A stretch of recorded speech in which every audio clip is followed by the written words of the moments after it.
এটা যদিও অনেক লেটেই আপলোড করছি, কারণ এই মুহূর্তে আপলোড করার ইচ্ছা আর সময় দুটোই আমার কাছে ছিল না। কিন্তু সারা জীবনের জন্য এটা স্মৃতি বানিয়ে রাখার জন্য এর থেকে আর ভালো উপায় কী?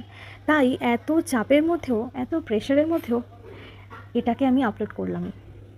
রবি ঠাকুরের একটা কথা আজ খুব মনে পড়ছে, শেষ হইয়াও হইল না শেষ।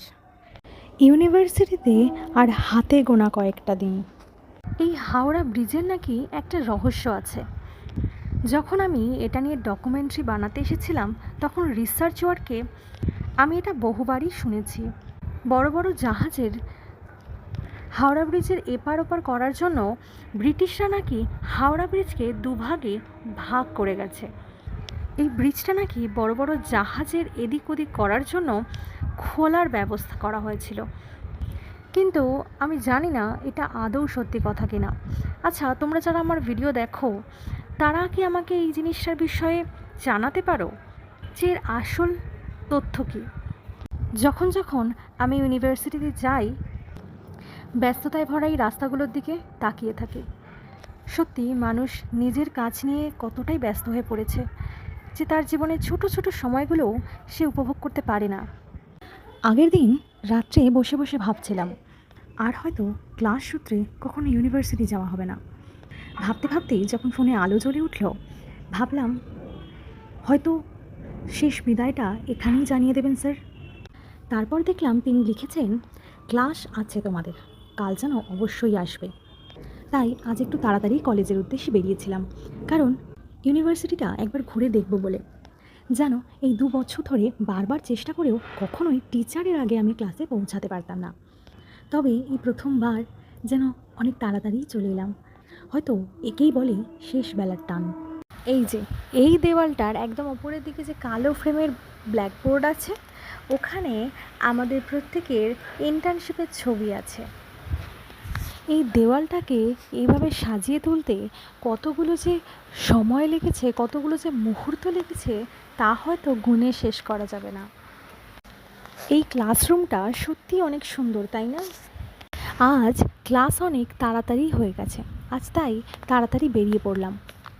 এটাতে আমাদের মজার দিনগুলোর ছবি ফ্রেমবন্দি করে রাখা আছে। তাই যখন মনে হয় যে সেই দিনগুলো আবার একবার উপভোগ করব, তো আমি এই দেওয়ালটার সামনে চলে আসি আর এই ছবিগুলোর দিকে অবাক দৃষ্টিতে চেয়ে থাকি। আমাদের এই বিল্ডিংটা পুরোটাই বিভিন্ন গাছে ঘেরা। মাঝে মাঝে মনে হয় আমি কোনো কলেজ না, বরং জঙ্গলে পড়তে এসেছি। যাই হোক, জোকস পার্ট। আচ্ছা, এমন ইউনিভার্সিটিতে তোমরাও কি পড়তে গেছো কখনো, যেখানে একটা ব্রিজ আছে, ব্রিজের এপারে ওপারে যাওয়া যায়, আবার ব্রিজে দাঁড়ালে মাথার ওপর নীল আকাশ দেখা যায়, আবার ব্রিজের 2 সাইডে তাকালে বড় বড় গাছে ঘেরা ঘন জঙ্গল, আর বিল্ডিংয়ের মধ্যে চারিদিকে নাম না জানা আর্টিস্টদের বিভিন্ন আর্ট। যাই হোক, এবার বাস ধরার পালা। প্রায় দিনই বাস স্টপেজে এসে এটা শুনতে হয় যে আজ নাকি বাস এদিক দিয়ে আসবে না, নাকি ঘুরিয়ে দেওয়া হচ্ছে। আজও তেমন শুনেছি। আমি তো ভাবছিলাম তাহলে এবার কী করে বাড়ি ফেরা যায়। ভাবতে ভাবতেই বাস এসে হাজির। আমার ইউনিভার্সিটি থেকে বাড়ি ফেরার পথে এই বড় রাস্তাটা পড়ে, যেখানে বিভিন্ন ধরনের জিনিসপত্র বিক্রি করা হয়, যেখানে ফল থেকে সবজি আর জামা থেকে শাড়ি সবই পাবে। আমারও একদিন এই মার্কেটটায় নেমে এক্সপ্লোর করার ইচ্ছা ছিল, কিন্তু হয়ে ওঠেনি আর। তোমাদেরকে এখানে কিছু ইন্টারেস্টিং জিনিসের কথা জানাই।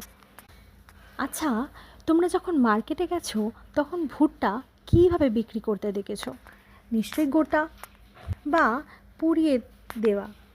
কিন্তু আমি এখানে কোথাও গোটা ভুট্টা বিক্রি করা বা ভুট্টা পুড়িয়ে দেওয়া এই জিনিসটা দেখতে পাইনি, কারণ এখানে এই জিনিসটা চল নেই। এখানে ভুট্টাকে বেবি কর্ন অথবা সুইট কর্ন হিসেবে বিক্রি করা হয়, তাও আবার সুইট কর্নের জায়গায় ছাড়ানো ভুট্টা বিক্রি করা হয়। এটা আমার কাছে ভীষণই ইন্টারেস্টিং লেগেছিল, তাই ভাবলাম তোমাদের সাথেও শেয়ার করি। এখানে আরও একটা জিনিস ভীষণই অবাক করার মতন, হাতে টানা রিক্সা। যেখানে টেকনোলজি এত উন্নত, সেখানেও এই হাতে টানা রিক্সার চল আজও রয়ে গেছে। এখানে আমি কোনো দিনও 3 চাকার রিক্সা দেখিনি।